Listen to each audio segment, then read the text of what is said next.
Welcome to this edition of Cibola Treasures. Thanksgiving is over, but we're still thankful for all of you, our viewers. Stay tuned for a great program.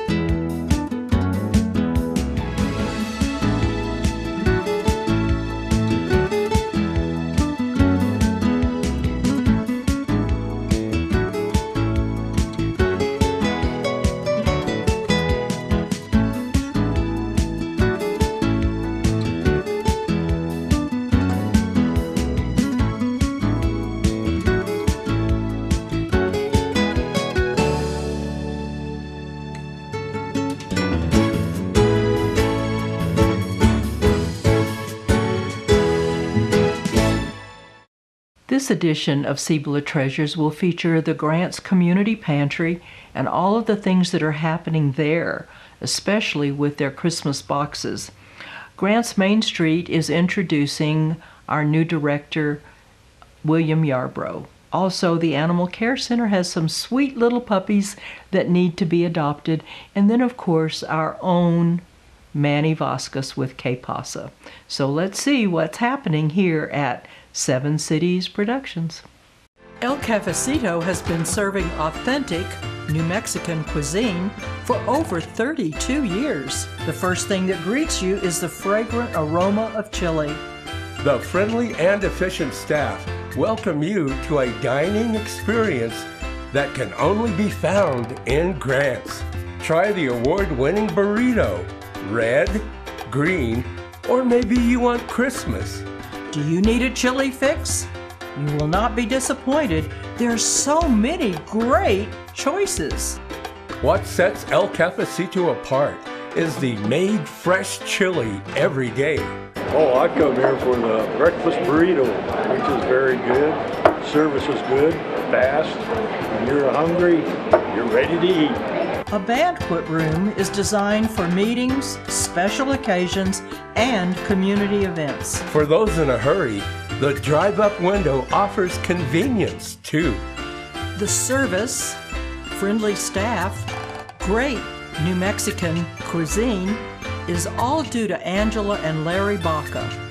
They oversee every aspect of El Cafecito.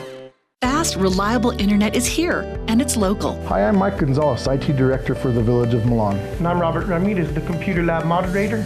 We have fiber optic service through Sacred Wind, and it has allowed us to create our computer lab. Hi, I'm Amanda Valdez, and I am a teacher. Thinking of pursuing my master's degree, I knew that it couldn't have been possible before. Sacred Wind Internet made it possible to obtain my degree online. Connect 66 Internet. Fast, reliable, and local. Powered by Sacred Wind. A name you know. A product you trust. Welcome to this segment of Cibola Treasures. We have in our studio today Carolyn Newton, who is with the Animal Care Board, and she's also fosters animals, dogs and cats. And welcome to Cibola Treasures, Carolyn. Thank you. Now, you have a puppy here that you've been fostering for how long? We've have had Angelina for about a month now. She's about 3 months old and will be ready for adoption in about another 3 weeks. Okay. Now, she came from she's with a litter, so you have the whole litter, don't you? Yes, we have 2 litters at our house, a litter of 4 and a litter of 3. And she's with the 3 or the 4? She's with the 4. Okay. So this one is going to be ready to be adopted soon. And then what does it take to be a foster dog fosterer? A foster mama, love, patience, and you get a puppy, you can have them for 2 weeks to 2 months. We're in desperate need of fosters for big dogs and medium-sized dogs right now. Our shelter's overflowing. It's a simple form you fill out, and once they approve you, you're good to pick out your baby and take it home. Okay. Now, what does fostering entail? Because it can be a simple thing, just providing them with shelter and food, and and nurturing and getting them acclimated to being around people and that sort of thing. But what are some of the other things that you encounter? With my foster puppies right now, they're on antibiotics. They came in not feeling good, so we have a couple weeks left to make sure that they're healthy and ready to go. Fostering it's really simple. You know, you make sure they're fed, they're watered, they get love. If we can have them in foster care for at least 2 weeks, we can send them out on the puppy transports. It ensures that our puppies are healthy and have been out of the shelter environment and not exposed to kennel cough, parvo, distemper. Right. Now, what is a transport? Our transports are, we have two major transports that we do. One now to Las Vegas, New Mexico, and the other one is Ogden, Utah. They are no-kill facilities that have offered to take our puppies and mostly medium to small size dogs because it's too hard to transport our big ones. But they'll put them up for adoption in a no-kill shelter so they're safe. They don't have to worry anymore. Okay. Now, the transport usually happens a couple of times a month. Yes, if we have drivers. Right. And that's a big challenge because they have to be city employees, don't they? They have to be a city employee to drive the shelter's van, or if an individual wants to volunteer their time and their vehicle, that's another option that we have. Okay. So right now, serving on the Animal Care Board, it's been determined that what we really need is a working board, that those that come onto the board are willing to take on some of the challenges that face the Animal Care Center. We have, like you said, it's overflowing, and there are days when they pick up 30 to 60 animals a day just right in grants. Right. Our facility is very small too, and our county is huge. So if we pick up that many in grants, we can be overflowing in a day. Right, that's true. And so they also need, I think there's a new application for another employee, another Animal control officer. Right. So there's that going on right now. But what they need are people that are willing to come and walk the dogs that are there. They need to be acclimated and cared for so they're accustomed to the human touch. They are going to be ideal pets and companions because they have been cared for in such a manner that people can say, oh, this is a dog that's going to be, it's going to change my life. It's going to add that element to my life that's missing, that animals bring to our lives. And so we need those that can go to the shelter and walk the dogs. We need, when we adopt out a pet, it would be great if we could have them with a leash and a bowl and just some amenities that go along with that. You can see how gentle and calm this puppy is because she's been held and loved and cared for the past month or so, along with her litter mates. So what else do you see as a real need in our community for the Animal Care Center? The Animal Care Center offers a couple of different things for the community. They can do microchipping for your animals, so if your dog gets out, they can scan him, get him back to you quicker. They also make dog tags, so $5 for a dog tag. If your dog gets lost, your phone number is right there. They can call you right away. We need to utilize the spay and neuter program. It only comes through twice a year, but it's awesome. They spay or neuter, they give all the boosters, they microchip, trim their nails, they just do basic care for the animals. That's offered through Mesita, which is an awesome program. And just love your pets. Don't get them, don't chain them up and throw them outside. You know, they're family, and they should be treated like family. That's right, they should be. So in addition to that, we have times when we have adopt-a-thons. And the last one was quite successful because they had adopted a number of animals out on that particular day. And I just see, what do you think is the biggest challenge in our community when it comes to these pets or these animals that are being picked up? They're not spayed, neutered, or vaccinated. So when they come into the shelter, they're susceptible to all the diseases that float around, the parvo, distemper. It's an easy shot. You can buy it at your feed store. You can take them to the vet. There's many options for getting them. I believe Walmart carries them now. So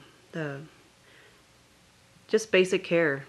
Right. And so we have, we have neighborhoods where dogs and cats just run wild. I mean, we have feral cats that are tearing up yards, and then we have dogs that have become a threat to that neighborhood because they're not being cared for. They've never been cared for. And then the spay and neutering, if we had, and that's another thing, when a puppy or a dog goes out from the shelter, they are spayed and neutered. Correct. So that's really important that we spay and neuter our animals. And I know that there's some people that say, well, I want to keep my pet. I want them to breed, and they have such sweet and pretty puppies. That's wonderful if you have a market for those animals. But if you don't have a market for those animals and you're just raising them to turn them loose, then that's adding to the problem. Yes, that's Angelina here. She was brought into the shelter with her 3 litter mates and no mama. So, mama had babies. Babies got big enough. They were just running the neighborhood, got picked up and brought in. Okay. So 4 little puppies that were just discarded. Yes. Okay. And we see that with kittens, litters of kittens, and we see that with litters of puppies that they're just discarded. Yep. As soon as they're big enough. Yep. Right. Now, the real problem that we as a community have created this problem, and we as a community can solve this problem. Spay and neuter your dog. Begin to work with your dog or cat so that they're accustomed to people. And so they become a joy, not only to you, but to others around you. We need to change the environment, the thinking in our community when it comes to cats and dogs. We really do. And if we do that, then we'll have a manageable situation at the shelter. Because sometimes I understand that one transport had 22 animals in that transport. And just one so if we do that twice a month, that's 40 to 50 animals that are being transported out of our community that could make good homes right here. However, we don't have the capacity to handle that. No, and unfortunately we are a kill shelter. So when we are full, the unthinkable happens, And I wouldn't want that responsibility. You have to go through and pick which animal doesn't get to be here. Right. Because their owner was irresponsible and they ended up in the shelter. Now, we've just gone through a bad problem with distemper. Yes. And so that means those animals that were picked up off the street are bringing that disease into the shelter. Yes. And so now it's an epidemic. Yeah, especially if the animals that are being picked up aren't vaccinated. If they're vaccinated, it's much more manageable. You have one dog that's sick that comes in. If they're not vaccinated, you have one dog that's sick that comes in and contaminates everybody else who has not had their shots. Okay. Our last foster was a litter of 5, and we lost all the puppies to distemper. Okay. And now you also do cats. Yes, we have 3 kittens. Right, and you had to foster those out, didn't you? Yes, I got in over my head, and there's another great lady in the community, Miss Deb, who stepped up and took our 3 little kittens. And they had to be bottle fed, didn't they? Yes, and she luckily had a mama kitty who took the babies right away. Okay, so that was good. Yes. Okay. So it's not just cats and it's not just dogs, but it can be kittens as well and cats. And sometimes they've had such beautiful, beautiful cats down there and kittens that just want to come out and play with you. Yeah, and the hardest thing is we don't have a transport for the kitties. You know, the kitties all have to be housed here. Right. So if anybody's looking for a great little kitty cat for your house, I know the shelter has plenty. I know. We do have several right now. Yes. Right. Well, how long have you been involved with the Animal Care Center? Years. I'm not sure how long it's been. It's been a couple years. Okay. Well, thank you for your dedication and contribution. And Angelina's going to be going to a wonderful home soon, won't you, Angelina?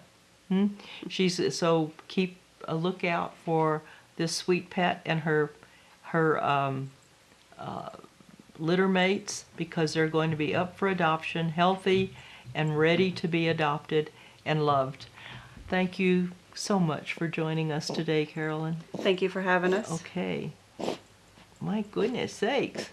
Is it lunchtime? It's warm in here. Oh, is it? Yeah. So thank you for tuning in to this segment of Cibola Treasures, brought to you by Seven Cities Productions, Comcast, and our phenomenal sponsors. Warrior Pegboard will transform your workshop or garage to a clean, uncluttered space. Warrior Pegboard is the strongest pegboard in the world. Holds up to 2,500 pounds on a single panel. The hooks will not fall out. What you will need: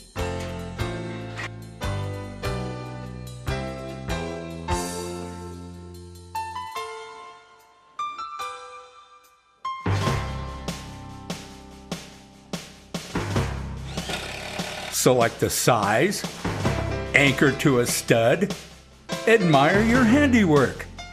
Warrior Pegboard's strong, sparkling appearance was designed by a veteran. Each piece of your Warrior Pegboard system is made in America. For sizes, prices, and shipping information, just select Warrior Pegboard at Amazon.com, Walmart.com, Jet.com, or DiscountRamps.com. For wholesale, military, and government sales, contact John Wesley. Welcome to this segment of Cibola Treasures. In our studio today is a treasure that we have not introduced before. And I want to welcome William Yarbrough to our show. Thank you for having me. You're welcome. And so we need to talk a little bit about you. William, you're a transplant. A transplant? Right. What do you mean by that? You're not a New Mexican. Oh, no, yeah. In that case, yeah. I was taken from different soil, put into this New Mexico land, and so I'm originally from Fort Worth, Texas. I've lived there for the majority of my life. I went to school at Texas State for a couple of years in San Marcos, Texas, and then about a year ago just decided I'd pick up, transplant myself over to New Mexico, and so it's been a good year. I've been here now, and it's been a pretty good year, I have to say. It really has been, hasn't it? Yeah. Now, you're also serving the military. I do. I'm in the Texas Army National Guard. I'm almost out on that, yeah. I'm almost out on that. I'm out in April, so I was happy to serve. I'm happy that the time's over, but it was a good experience for me, and I was really lucky to have it. Okay, so what is your title here in Grants? So I'm the executive director of Grants Main Street Project Incorporated, and we're a nonprofit organization that deals with economic development in our Main Street district. Okay, economic development. Well, that covers a multitude of sins, well, doesn't it? It's kind of hard to just say if I take up your whole segment telling you everything I did. That's right. It so does. I boil it down to one thing. Okay. Well, economic development. About 20 or so years ago, I joined Grants Main Street when Carmen, many of you will remember Carmen Morin. Her family has lived here forever, and then she transferred to... her husband got a job out of the city, and she transferred to the state, and I think she's working in Santa Fe now. But the family is well known, and she was the executive director at that time. Okay. And I served as the treasurer for a number of years under her and Pam Pledger and Wesley Martin. And so Grants Main Street is is just dear to my heart. Something close. It really is. And there have been so many changes that have taken place over those years. Yeah. To our Main Street district. It's not uncommon for most main streets to go through that amount of change. I see it a lot in some of the conferences that I go to, that a lot of people just have a lot of turnover with their executive directors for many different reasons. But well, I was really referring to the changes downtown. Oh, yeah. Those changes. We've had people that have come through that were here when we had the uranium boom, and they talk about the dirty streets and the dust and the weeds, and traffic was horrible, and just a lot of traffic in Grants. Right. Well, they had to create these one-way streets for all the traffic that was here, and we had banks galore, and we had several big shopping food marts just down the street from us. Yeah. And so there was a lot of stuff going on, and they come back now and they see downtown, and it's so beautiful. It's nice that a lot of good things have happened with the recent satellite dishes. Those have definitely brought in a lot of different color and interest into the Fire and Ice Park for sure. Right. And just all the other things, that all the other facade squads that Main Street has done recently, and all the events that we put on for the community, I think. Well, all the trees. We didn't have trees downtown. I remember looking at a photo, and it was an old photo on the Facebook page called Ambrosia Lake, and it just shows that picture of Nimitz, and you look out onto Santa Fe West, there's just barren. It looks like a camp. It looks like a military installment. Right, right. And so those changes that have taken place in our city have been due primarily to Grants Main Street. We have to give some credit to the city, but the majority of it has been with Grants Main Street. So there's some needs that Grants Main Street has. Why don't you begin to identify those? So with our needs, I think the most important thing we need is just volunteers, community involvement. We wouldn't be anything without the hands that help us. So, I'd like to give a really big thanks to one of our current helpers, Roger Sigmund, and another gentleman named Robert McDonald, who's helped a lot. And then other community groups as well. Phi Theta Kappa is, helping us with our caboose. But just volunteers in general. We have events throughout the year. We have different promotions, different things we want to do, different projects like our painting up buildings or cleaning up trash that, we need people for. So right. If anything, we definitely need volunteers. As well with our projects, we need to have that financial help. The city helps us a lot with our funding, but at the same time, we do need to raise funds. We hold our spring and fall yard sales to help us raise funds there. We're going to try and bring out some other fundraising events to help us gain some more capacity for us to do more projects. But anytime anyone's willing to sponsor an event for ours, or give us just a small donation to our program, it goes a long way. Sure it does. So let's talk about some of the events. Well, first let's talk about I think the person that has really been instrumental in the Caboose project has been Roger Sigmund. Right. He has been instrumental, if not the most important piece of this project. And he's a volunteer. He's just a citizen that was interested. It initially started with him. He started making in July. Went up to the caboose, went to the city, said, "Hey, I'd like to, I'd like to get in there, see what it's like. I'd like to clean it up." Started on his own. Then the city was like, "Oh, well, we should do something." So then, Chris Roybal, who's promotion manager or marketing manager, of the city, joined in, and then they had Sydney Reynolds, Councilwoman Reynolds, join in as well, who gained interest, and then I got brought in. So it's just kind of built like a snowball. It's a snowball. But they've taken it down to the bare bones. Right, where Roger's done a lot of cleaning, and so a lot has been due to a lot of the was burnt up some years ago. And so a lot of that stuff needs to be taken out, which is what we're doing now, is currently just cleaning out all the soot, all the burnt up wood, all the pieces that aren't really good anymore. And then we're going to, restore all those pieces, all the furniture, putting benches back, putting a nice wooden floor, and making it something that the community can go inside, check out, and really appreciate. So wonderful. And then we've got coming up something that's really important. In fact, it's this month. It is. So what is that? So Veterans Day will be on this upcoming Sunday, the 11th.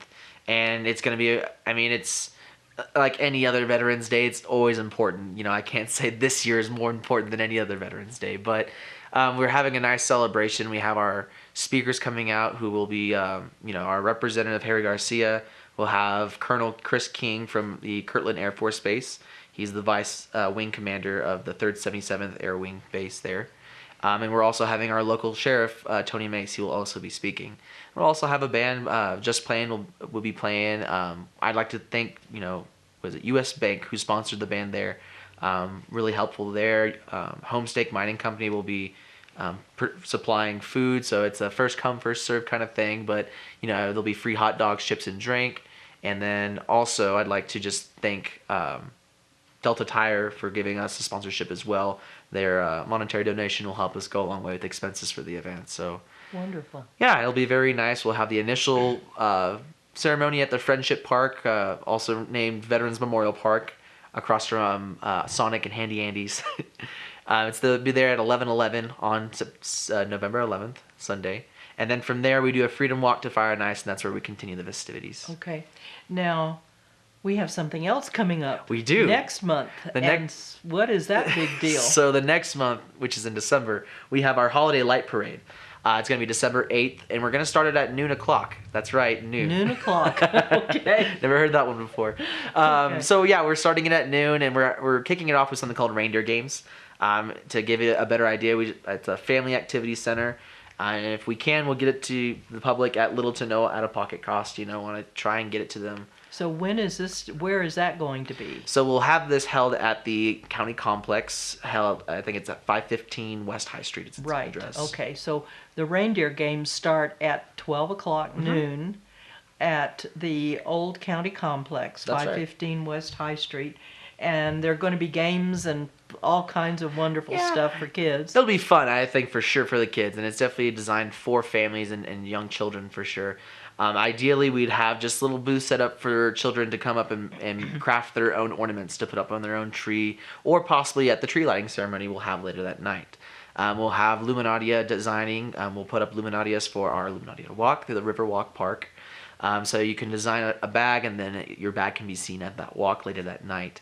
We're having this from noon to 6, so you got to get in there pretty soon, because after 6, the light parade starts, and we'll commence everything outdoors. We'll have the light parade. The light parade's open to everyone and anyone. It's $10 to sign up, and there's also going to be first, second, and third prizes for those floats. And what's the date of the...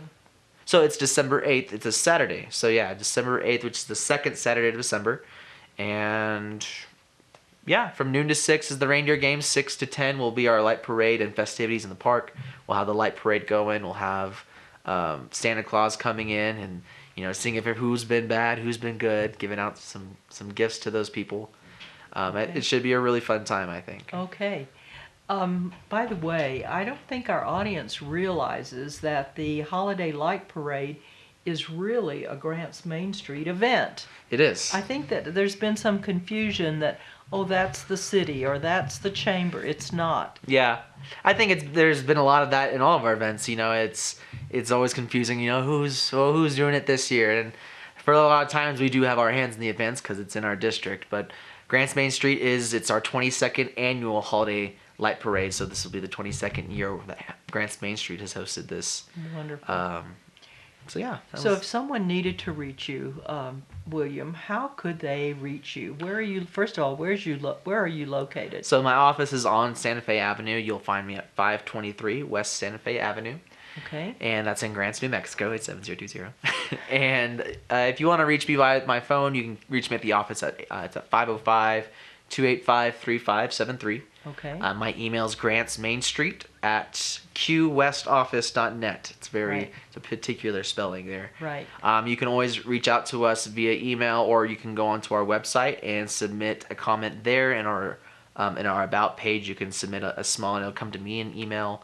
You're also welcome to mail us to our P.O. Box at P.O. Box 337 in Grants, New Mexico. There's also something else they've got, and we're running out of time, but there are 4 time-tested projects that Main Street stands on. That's correct. What are they? So our 4-point system, we run on 4 directions in which we work. We work with our organization, promotion, design, and economic vitality. Okay. And to delve further into those just a little bit, I won't take too much of the time, but organization deals with our own organization, dealing How with it's our managed. own. Yeah, exactly. The managing of our own organization. Design deals with the physical outlay of the city, how it will look, what colors will be included, what architecture can you expect to see, what kind of park benches, where will they be, that kind of thing. Promotion deals a lot with, getting out to the public and advertising our businesses and trying to be a champion to our small businesses that we, try to be a liaison to. Lastly, economic vitality kind of encompasses a large portion, like you were saying, the economic development part. But that is really just the one-on-one we have with our businesses. It's that personal relationship that we try to build, and that we try to be almost a consultant to them, to let them know about things that they could be doing differently, or things that might help their business. And so in that way, we deal with a lot of things at my office. Right, you do. So if you need to check out William Yarbrough, go by his office, 523, you said? 523 West Santa Fe. And you're at, what's your website? GrantsMainStreetProject.com. Okay. So go check him out, go visit with him. He's really a great guy to be affiliated with. He's doing a super job for Grants Main Street. So go and by and visit with him.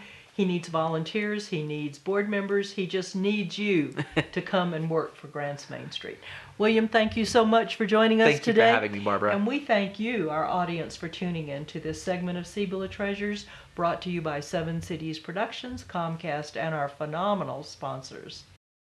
El Cafecito has been serving authentic New Mexican cuisine for over 32 years. The first thing that greets you is the fragrant aroma of chili. The friendly and efficient staff welcome you to a dining experience that can only be found in Grants.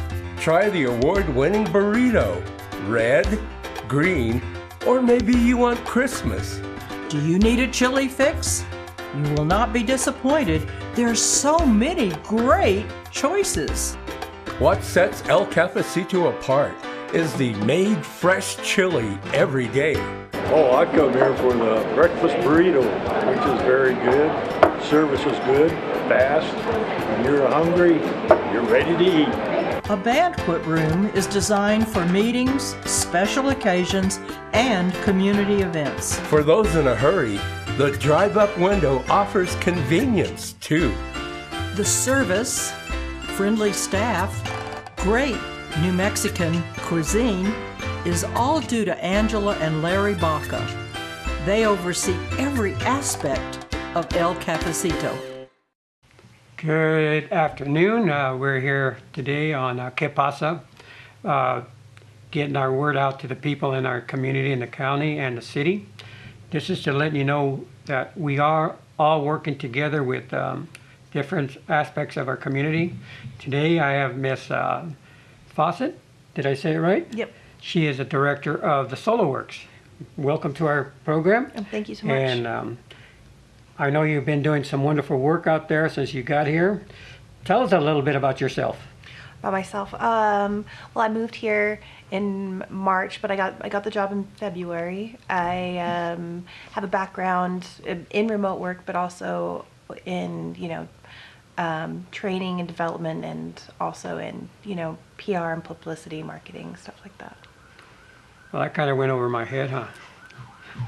So, I know you're involved with Solo Works, and Solo Work has been a great opportunity for a lot of our residents and in the county and out of our county, from what I understand, right? Mm-hmm. So, why don't you start from the beginning and let us know what Solo Works is really about and how it started? Yeah, so over the last several economic recessions and economic recoveries, small areas, rural areas have gotten a smaller and smaller piece of the recovery pie. And so while we're seeing recovery happening in larger cities, smaller towns and smaller localities are getting nothing. They're not, and economic development is getting more and more competitive in smaller towns. And so this is a way that was developed by the Community Economics Lab think tank in community economics out of Albuquerque. This is out of Albuquerque? The think tank is. Okay. And it was their idea.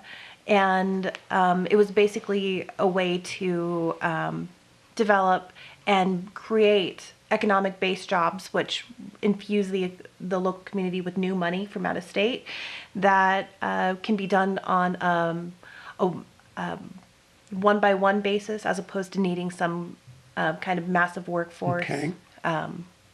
Boomers were the first generation to not have enough kids to replace themselves, so there's a workforce, a lack of ready, willing, able workforce issue. So being able to take people on one at a time and carve an individual career path and help them get a job that is economic based by being employed by employers out of state.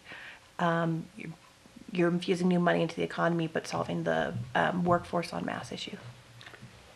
So you recruit a workforce and you try to get them to go out and so let's, I guess, get employed by out-of-state people. Yeah, absolutely.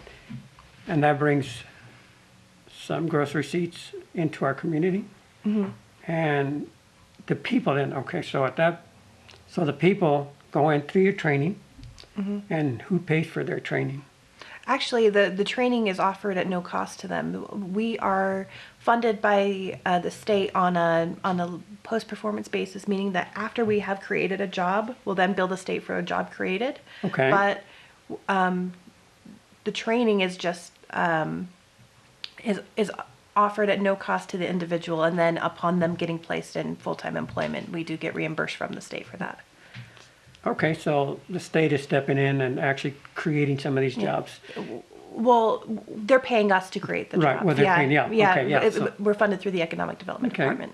So the process, how do you recruit these people to come in and sign up for possible solar work training? Well, I think part of it is just letting people know that we're out there. So for most of our time, we've been kind of synonymous with customer service jobs, which we do have, and we are able to set people up with. We do have virtual call center partners that are like, bring us the solo workers, which is great. But there are a lot of things you can do remotely, and I think that sometimes people think it doesn't apply to them because they're doing X thing or Y thing, but there are a lot of options. And one thing that we've got going on that's a big deal to us right now is our medical billing and coding option. Tell us more about that. Yeah, sure. I haven't heard much about that, okay? So yeah, I'm learning here. Yeah, so we made an academic partnership with Career Step, which is an online training provider that is in the healthcare industry. They offer training, self-paced from home, and placement in remote work positions in fields like medical billing and coding, which is where the demand is growing and where there's a real career path with real earning potential. And Homestake Mining actually gave us a $35,000 social investment to go toward tuition to people who want to pursue that career path. So we have scholarships actually available for people who want to pursue that, and we can help them get through it, develop cohorts, offer the support as they go through, and they certify and then get placed in a job in medical billing and coding. I did see a letter here from Homestake. I think that's awesome that Joanne Martinez, she's instrumental on getting you this money, and this was a donation of $35,000. Now, what can you do with $35,000? I can get 12 people through medical billing and coding. Good. Yeah. That's awesome. Well, we want to thank Homestake for that, and Joanne Martinez for getting that money for you guys. And so now you have a little more money to put more people out there.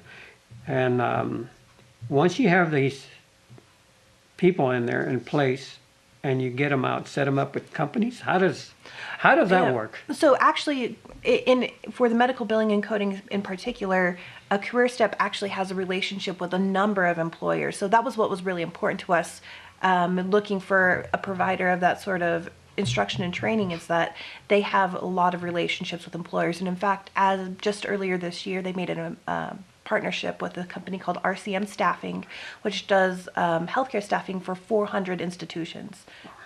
Yeah, different healthcare institutions. Right. And even prior to that, their placement rate for people who would go through and finish the program and certify was in the high 80%, and that's before making that additional massive partnership. So they have a placement apparatus, they have career counselors, and once you get your certification, they help you get the job. So they help you get the job. You get the employer and the employee together, and they build. I guess they build a relationship, and they can work out of their house. Yeah, they. So assuming you have the setup that required by your individual employer, and I have to be vague because I don't know what every individual Right, employer exactly. wants. Yeah, it's a very remote work friendly job. In fact, I just got an update last week or so that it used to be split about 70-30, that maybe 70% were of medical billers and coders were on site and 30 were remote, but they've said that that's actually switched now. It's actually switched Yes. over. Yeah. It's pretty impressive. So we have people that are working from their houses. They save money on childcare if they have kids. Yeah, absolutely. Absolutely. They bring economics to our Right. county. Right, and then another great thing about it is that so we're also working with DVR in order to, so for people who can't leave their homes are Okay. able to be employed, and a lot of them, a lot of the options we have, you can kind of set your own hours and work as to what you're able to. So we're able to reach a lot of people who otherwise would not be able to be employed. That's pretty good, because if you have some handicapped people that are challenged, they can actually work from their home. Right. And that puts more citizens to work. Exactly. I mean, you know, they're just not, because everybody feels like they need to contribute something to our Oh, economy absolutely. and this world, period. Oh, absolutely. And we can't look past them, and we need to get them involved. And I think that's a great opportunity Yeah, for our absolutely. community. So anyway, tell us more about your solo work programs here in Cibola. So yeah, we can help you get jobs in a number of different things. Part of what I do is I reach out to employers and try to make relationships where I say I can offer a talent pool and that I'm willing to customize training based on what an individual employer is looking for. But also, I mean, there's so many things that you can do remotely. There's Right. so many things, which is exciting, but it's also very broad, and so it's hard to speak holistically about it. I mean, you have people who are interested in writing and editing. You have people who want to do translation or transcription. I've done English teaching, I've done transcription, I've done customer service stuff, and freelance writing and editing, and all kinds of stuff from home, working remotely Right. myself in the past. And it's just, there's basically, it's going to be difficult if you're a mechanic to work over Oh, the yeah. internet. But there are a lot of things you can do, and if someone knows where they want to go, I will help them carve that out, and I will go and I'll get on the phone with the employers to try to make that happen. So you work nonstop. Do you ever get any sleep? Meh. And I know you work well with economic development, Eileen Yarbrough. Yep, she is my boss. Oh, she is your boss. Okay. She is my boss. So Yeah. that's a good thing. So Yeah, economic she's is wonderful. Yeah. Working. Well, we need to thank her because she does a great job Yeah, here. she does. So, well, I want to thank you for being here with us, letting us know what Solo Works is all about, and hopefully we can get you here again on Que Pasa and explain to us how many more people you placed out there. Sounds great. Okay. Thank you for coming. Thank you. Enjoyed it. Fast, reliable internet is here, and it's local. My name is Robert Windhorst. When my wife went back to school to become a teacher, our internet service was terrible. Sacred Wind came into our area and we signed up. It is great service. Hi, I'm Amanda Valdez and I am a teacher. Thinking of pursuing my master's degree, I knew that it couldn't have been possible before. Sacred Wind Internet made it possible to obtain my degree online. Connect 66 Internet. Fast, reliable, and local. Powered by Sacred Wind.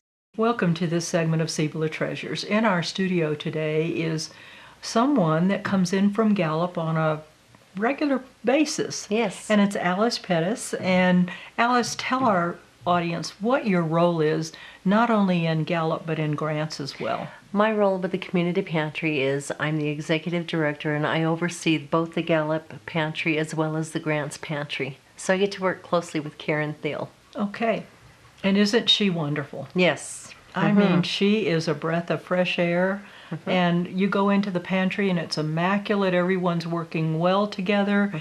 It's clean. It's organized. I mean, she is quite the little piece of dynamite, isn't she? Yes, her and Tanya. They make a great team along with all of the volunteers that come and join us on a daily basis. Right, right.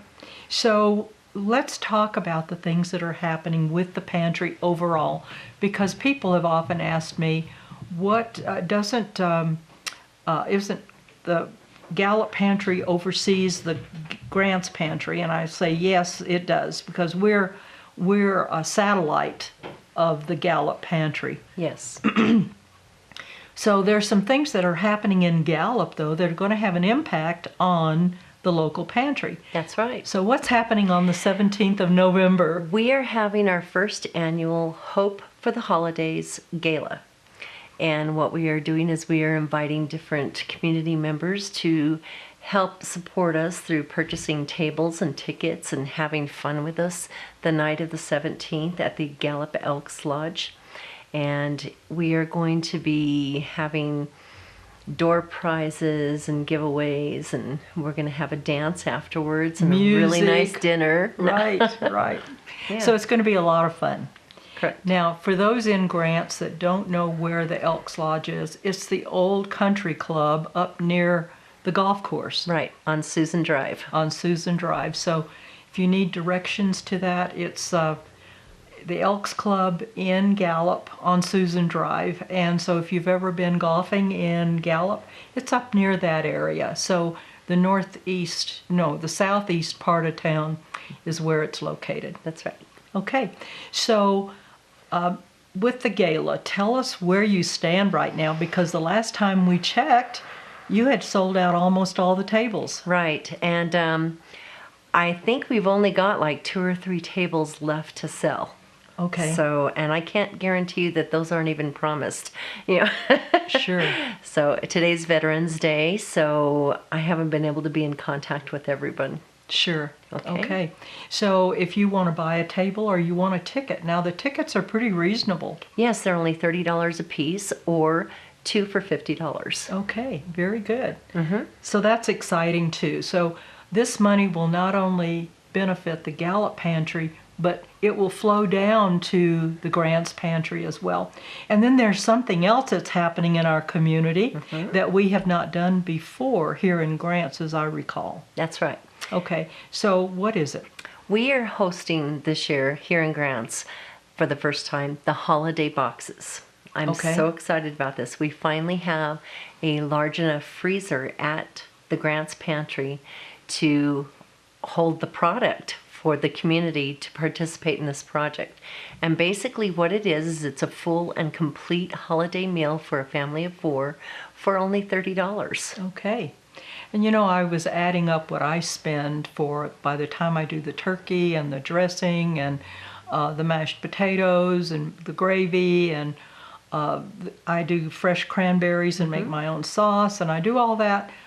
I spend about $85 at least for a turkey dinner, right?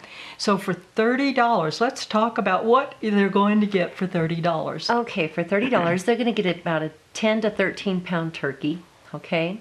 They're going to get a packet of gravy, a box of stuffing, pumpkin pie with whipped cream, some black olives, cranberry sauce, a liter of soda, some yams, and a box of Jell-O, and some canned fruit cocktail with a can of corn. Okay. So that just about covers it all, unless someone has a special thing that they want to add to their Thanksgiving dinner, right? So for $30, you could feed a family of 4 with this. And I was looking the other day, I happened to be in Walmart, and I was looking at the turkeys that were there. A 10-pound turkey is a nice, big turkey, isn't it? 13 pounds is even bigger, And the price, I think, was over $20 just for the turkey? Yes, right now the lowest price that I've seen on a turkey is $1.89 a pound. Right. So $1.89 times 10. Right. So right. Yeah. So you're spending $20 at least just on the turkey. Just on the turkey. So this gives you an opportunity to participate in an event that the Grants and Gallup pantries are promoting, but you can order them here. Now let's talk about how to get them ordered, because time is beginning to run out. That's right. So the best thing to do is, if you want one box, come down to the pantry, see if they have any on stock, first of all. But if you are thinking about buying some for family members or your next door neighbor who is a shut-in or elderly and can't necessarily get out to go shopping, or if you're an employer and you want to treat your employees, call us ahead of time. Let us know, hey, I need 30 boxes. And we will let you know exactly what day you can come pick them up on, and we'll have them ready for you. Wonderful. Okay. And you mentioned that there have been, in the past, in Gallup, people have bought up to 100 boxes. That's right. Of these, and so they go quickly. But to feed a family of 4, and I would say this probably is going to be leftovers on with this, because a 10-pound turkey is quite a good-sized turkey. And as I said, when I looked at the 13, there was a 13-pound turkey, and I was thinking, will that even fit in this oven here at the office? Because we tend to do most of the cooking down here. I do a little cooking show, and sometimes if I have something unique, I'll add it into our show. But we do a lot of cooking here, and I was thinking, will that big turkey fit in that? And we're probably going to have to take some of those shelves out out of the oven. Well, this holiday box is being sold now through the Christmas holiday. So it's not just Thanksgiving. We're also helping families take care of their Christmas dinner as well. Wonderful. Isn't that great? It is. So you could buy it for Thanksgiving and come along for Christmas and get another. That's right. Okay. And that brings us up to the problem that we had with the freezer, because that freezer had been a problem for how many years now? Well, the fact that we didn't have one for the longest time was a problem. Then we had one donated out of Arizona. We brought it down, we got it set up, and it worked for approximately 2 hours before the compressor gave out on it. Okay. But that's one of the downfalls of dealing with donated items. That's right.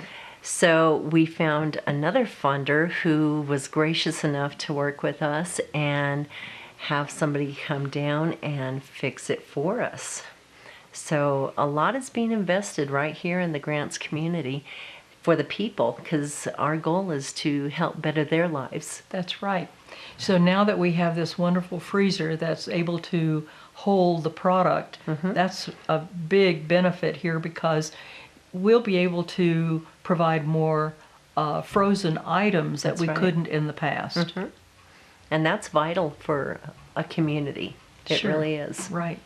So what are some of the things that the pantry needs right now? Right now, the pantry is in need of, well, food drives for one thing.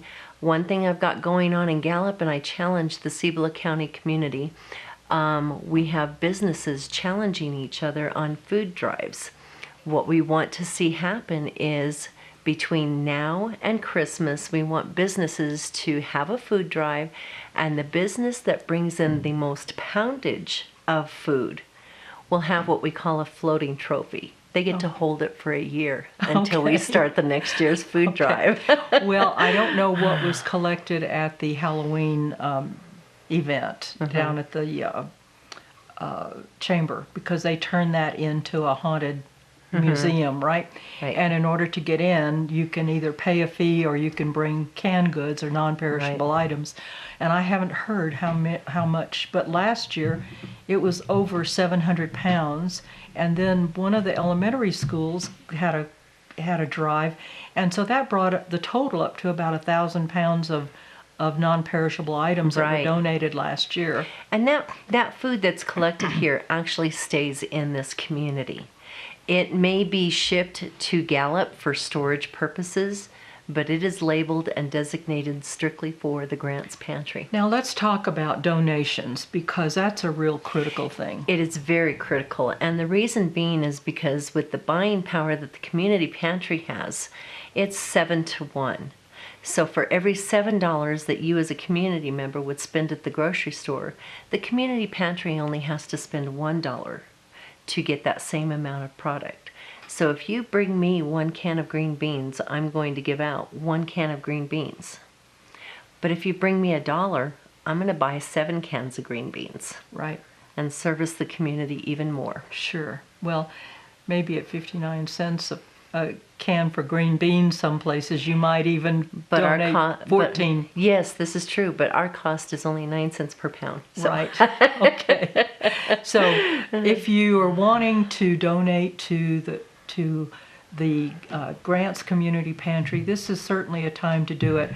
And you know what I have observed when I go down is that there are so many elderly people on fixed incomes, and now we have grandparents that are raising their grandchildren and are responsible for another household.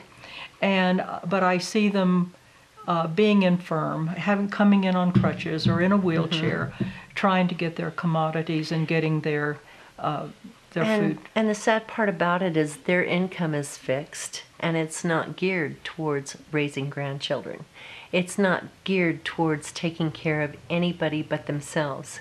And so they're always trying to find a way to not only pay their bills, but to buy groceries and to take care of their needs. Okay. So remember the 17th, if you want tickets, I'll have them available here.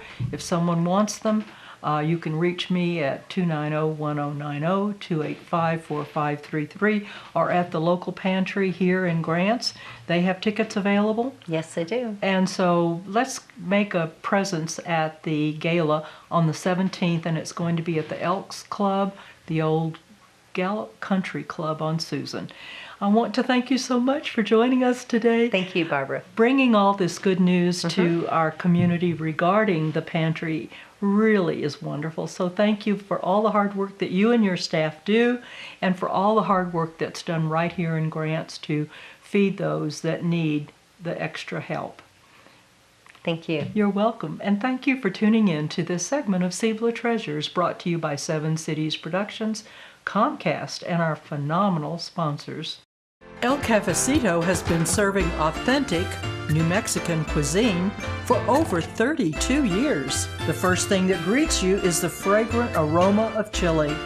The friendly and efficient staff welcome you to a dining experience that can only be found in Grants. Try the award-winning burrito, red, green, or maybe you want Christmas. Do you need a chili fix? You will not be disappointed. There's so many great choices. What sets El Cafecito apart is the made fresh chili every day. Oh, I come here for the breakfast burrito, which is very good. Service is good, fast. When you're hungry, you're ready to eat.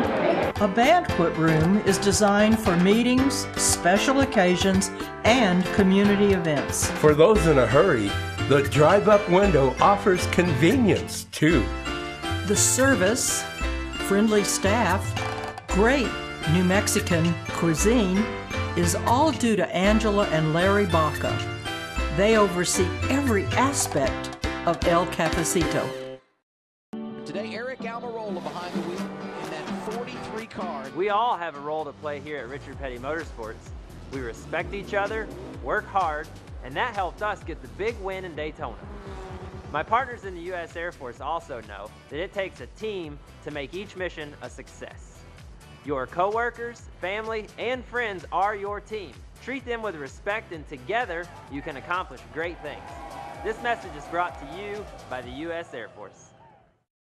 Thank you for tuning in to this edition of Cibola Treasures. We thank our sponsors, Comcast and 7 Cities Productions, as well as our phenomenal sponsors.